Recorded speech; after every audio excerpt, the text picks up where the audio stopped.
Avant de commencer cette vidéo, je tiens à préciser qu'il est très important d'activer la cloche, sans quoi il est peu probable que vous soyez notifié après la sortie d'une vidéo.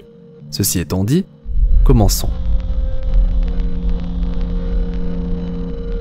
Bon, malgré la multitude d'antagonistes qu'on nous a introduits depuis le début du Marvel Cinematic Universe, Thanos s'impose aujourd'hui comme le plus réussi d'entre eux, un personnage complexe, un leader charismatique, un stratège hors pair et surtout, un antagoniste qui n'est pas simplement défini par sa force mais également par sa quête singulière.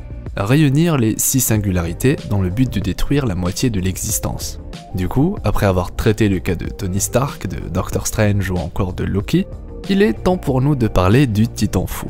Installez-vous confortablement et bon visionnage.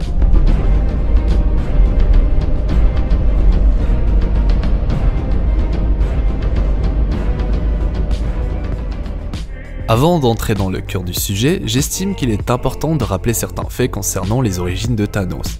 Également connu sous le nom du Seigneur Noir ou du Titan Fou, Thanos est originaire de la planète Titan. Son nom, Thanos, provient de la mythologie grecque Thanatos, personnification de la mort, élément qui fait directement référence à son obsession pour celle-ci. On sait d'après les comics qu'il est né avec le syndrome du déviant, modifiant la couleur de sa peau alors que tous les autres titans ont une apparence humaine. À cause de sa malformation physique, Thanos est rejeté de tous, y compris de sa mère qui souhaitait le tuer dès sa naissance, croyant dur comme fer qu'il n'allait apporter que le malheur et la destruction sur Titan. Son père, quant à lui, était bien plus aimant avec lui, mais ce n'est pas pour autant que Thanos trouvera sa place parmi les siens, et ce malgré le fait qu'il soit l'héritier légitime du peuple de Titan. Toutefois, à cause de son physique, Thanos ne pourra pas succéder à son père. Un triste jour, sous l'apparence d'une femme, la mort décide de manipuler Thanos qui finit par tomber éperdument amoureux d'elle et par la même occasion, pour mériter son amour, Thanos débutera sa longue et sinistre quête, enchaînant les meurtres l'un après l'autre jusqu'à éradiquer son peuple. Contrairement aux comics, dans le MCU, la mort n'est pas représentée pour l'instant, du moins pas explicitement, et Thanos de son côté n'est nullement motivé par son amour pour celle-ci, mais par conviction d'équilibre au sein de l'univers. De son point de vue, par manque de ressources, il est impératif de sacrifier la moitié de l'existence pour permettre à l'autre de survivre. Je cite, « parfaitement équilibré, comme tout devrait l'être ». Pour Thanos, ainsi que ceux qui le suivent dans sa quête, il est le seul capable de restaurer l'équilibre de l'univers. Pour eux, il est un sauveur, élément qu'on remarque à travers la foi aveugle que lui consacrent ses enfants. Ce que je trouve intéressant avec le personnage de Thanos, outre la noblesse de sa quête, c'est qu'il est conscient que ses méthodes sont extrêmes. Il est prêt à endosser le titre du destructeur pour permettre au reste des êtres vivants de prospérer. Bien entendu, si j'utilise le terme noble pour qualifier sa quête singulière, c'est parce qu'en réalité, son but premier, rappelons-le, est de sauver l'univers. D'après lui, s'il décide de ne rien entreprendre, la vie cessera tôt ou tard. Il se doit alors de corriger le tir, conscient que personne d'autre n'aura la volonté de le faire. Je cite, « Les choix les plus difficiles exigent les volontés les plus fortes ». Phrase emblématique qui trouve tout son sens lorsque Thanos est contraint de sacrifier sa propre fille adoptive, Gamora. Naturellement, comme le spectateur, nos héros ne sont pas d'accord avec les choix de Thanos. Pour eux, et pour nous, le sacrifice est bien trop important. Il est donc nécessaire d'arrêter Thanos avant qu'il ne soit trop tard. Une chose est sûre, le personnage de Thanos est construit ainsi dans le but de pousser le spectateur à la réflexion. Il n'est pas un super vilain basique, il est un antagoniste complet et complexe. À l'image de ses actes dans le film, il ne perd pas son temps après avoir récupéré une gemme d'infini et préfère par exemple éviter un combat. Il ne tue pas par plaisir mais par nécessité, ce qui est assez visible avec son combat contre Tony, Star-Lord ou encore celui contre Thor. Plusieurs facettes d'un personnage qui marque les esprits. C'est à travers sa quête sinistre qu'il rencontre Gamora. Sa planète est surpeuplée, les ressources manquent et la plupart de ses habitants souffrent de famine et de pauvreté. Dès lors, Thanos décide de sauver cette planète et par la même occasion, il prend Gamora sous son aile, souhaitant la rallier à sa cause. Il est intéressant de noter que Gamora est elle aussi très attachée à Thanos. De son côté, le Titan Fou a toujours vu en elle bien plus que sa fille. Pour lui, elle est son successeur. De la même manière que Gamora ne conçoit pas que Thanos puisse un jour aimer quelqu'un, le spectateur est également confus de voir Thanos pleurer devant Gamora. S'ensuit alors l'une des scènes les plus marquantes du film et personnellement, je pense que c'est vraiment avec celle-ci que je me suis attaché au personnage de Thanos. parfois même surpris à admirer la volonté dont il fait preuve. En plus d'avoir une place particulière dans le cœur de Thanos, Gamora et sa planète est la preuve vivante que sa quête est juste, que sa méthode fonctionne. Et pour cause, la planète d'origine de Gamora est devenue un paradis après le passage de Thanos. Je cite, « Ta planète était au bord de l'effondrement, et c'est moi qui ai arrêté ça. Après mon passage, les enfants nés ne connaissent ni la famine, ni la pauvreté. C'est un paradis. » La notion de sacrifice est très importante dans Avengers Infinity War, que ce soit tout au long de l'intrigue ou même dans les choix visuels du film. D'ailleurs, la scène dans laquelle Thanos récupère la pierre de l'âme trouve son inspiration dans l'une de mes œuvres de fiction préférées, à savoir Berserk.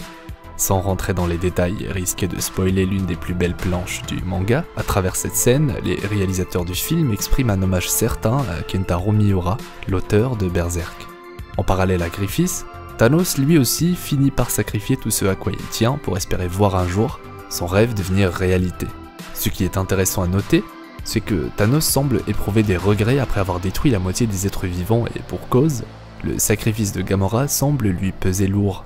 Élément visible durant sa discussion avec la jeune Gamora, d'ailleurs la structure en dessous de laquelle elle se tient rappelle celle dans laquelle Thanos l'initie pour la première fois au principe d'équilibre, et comme une manière de boucler la boucle, Thanos en profite pour échanger avec sa fille une dernière fois grâce au pouvoir de la pierre de l'âme. Malgré la victoire évidente des Avengers dans Endgame, il est intéressant de noter que plusieurs fans défendent la théorie du regret, hypothèse selon laquelle Thanos finirait lui-même par changer la donne dans l'espoir de retrouver Gamora. J'ai toujours pensé que cette théorie était intéressante, mais que l'impact du personnage en serait inévitablement réduit. Du coup, pour ma part, j'opterais plutôt pour une fin classique. Thanos sera naturellement de retour dans Avengers 4. Plus fort que jamais, et il serait idiot de penser qu'il laissera les Avengers agir sans leur mettre des bâtons dans les roues. Nous sommes plusieurs à aborder la théorie du voyage dans le temps, et après avoir évoqué la dimension quantique et les vortex temporels dans les autres films du MCU, changer le cours du temps semble être la suite logique. Reste à savoir comment Thanos réagira à tout ça. Pour l'instant, il est toujours le propriétaire de la gemme du temps et comme Strange, il pourrait lui aussi utiliser ses pouvoirs pour connaître à l'avance les agissements des Avengers. Résultat, on pourrait avoir droit à une course-poursuite à travers tous les événements phares du Marvel Cinematic Universe, pour un film qui marquera, je l'espère, les esprits au fer rouge. Espérons que Tony puisse cette fois être prêt pour affronter Thanos, étant, disons-le, la seule personne capable de réellement contrecarrer les plans du Titan fou. Une chose est sûre, les deux personnages sont étroitement liés et malgré certaines similitudes, ils perçoivent différemment la notion de sacrifice. À l'inverse de Thanos qui n'hésite pas à sacrifier les personnes qu'il aime pour permettre la vie, Tony lui n'hésite pas à se sacrifier pour éviter la mort aux personnes qu'il aime. Tous ces éléments réunis nous permettent de comprendre un peu mieux le personnage de Thanos, l'importance de sa quête ou encore la vérité concernant son sacrifice. Il est la seule personne capable d'endosser le rôle du méchant alors qu'il agit en sauveur, une idée qui prend tout son sens quand le film est terminé et que, au lieu de préciser au spectateur le retour prochain des Avengers, le film préfère indiquer Thanos reviendra, comme si c'était en réalité lui, le héros du film. Nous sommes alors en droit de se demander si l'appellation de Titan fou est légitime. Une chose est sûre, le pari de faire de Thanos un antagoniste complet et complexe est réussi. Et à l'image de Darth Vader dans Star Wars, pour la plupart d'entre nous, les nouvelles générations retiendront certainement Thanos comme l'un des méchants les plus emblématiques du cinéma. Espérant qu'Avengers 4 Endgame fasse les bons choix concernant Thanos, histoire de clore en beauté le chapitre consacré au Titan fou. Pour ma part, je suis curieux de savoir ce que vous en pensez de Thanos, et surtout, selon vous, quel serait son rôle dans Avengers 4. N'hésitez surtout pas à partager vos théories les plus folles concernant Endgame. Comme je le dis toujours, j'ai beau adorer faire des théories, et bien je n'ai pas spécialement envie de les voir se confirmer. J'aime quand un film est inattendu, et quand un élément scénaristique me retourne le cerveau. Vous commencez un peu à me connaître de plus en plus, et vous savez pour la plupart que mes vidéos sont là avant tout pour vous faire réfléchir et partager avec vous ma propre vision des choses. Et comme d'habitude, ce que j'attends de vous, c'est de faire pareil, histoire de permettre un échange entre vous et moi, que ce soit dans les commentaires ou sur Twitter et Instagram. Promis, je me ferai un plaisir de lire la totalité de vos commentaires et d'y répondre. Du coup, j'espère que ce format un peu différent de d'habitude vous a plu. Et si c'est le cas, je compte sur vous pour mettre un pouce en l'air avec le gant de l'infini et à partager la vidéo avec vos amis grâce à la dimension miroir. Si c'est votre première fois sur la chaîne, n'hésitez surtout pas à vous abonner tout en activant la cloche, histoire de ne rien rater. Après tout, plus nous serons nombreux, plus il sera facile pour nous de vaincre Thanos. Pour les personnes qui souhaitent m'aider financièrement, un lien Tipeee est en description, gardons espoir qu'un jour peut-être je puisse vivre de mes vidéos. Je vous invite également à jeter un coup d'œil à la chaîne d'Argorok. Il parle également du MCU sur sa chaîne et je pense que ça pourrait plaire à plusieurs d'entre vous. Toujours un plaisir de t'accompagner pour une vidéo, mon cher Aerosef. Et bien voilà, encore merci à vous tous, on a récemment dépassé la barre des 60 000 abonnés et c'est toujours un réel plaisir de voir notre équipage d'explorateurs s'agrandir.